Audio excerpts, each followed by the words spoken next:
Hey everyone, want to boot a Linux distribution without creating a new bootable USB every time? Vent makes it incredibly easy.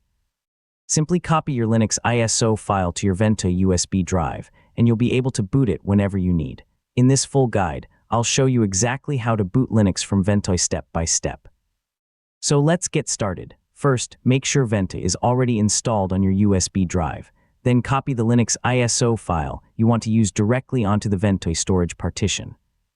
You don't need to extract the file or create a separate bootable USB. Next, safely eject the USB drive and connect it to the computer where you want to boot Linux. Yeah, this could be for testing a live environment, installing Linux, or running recovery tools. Now restart the computer and open the boot menu. The required key varies depending on your computer's manufacturer, so use the appropriate key for your device and select the Vent USB drive from the list.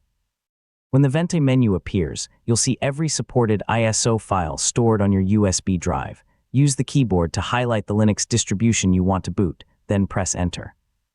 Ventoy will begin loading the selected Linux ISO.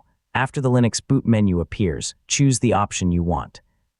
Depending on the distribution, you may be able to try Linux without installing it, or begin the installation process immediately. I mean, both options are commonly available on many Linux distributions. From here, follow the on-screen instructions for your chosen Linux distribution.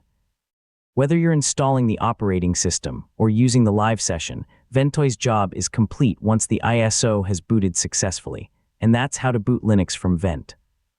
With just one USB drive, you can carry multiple Linux distributions and boot whichever one you need whenever you need it. Thanks for watching, and I'll see you in the next tutorial.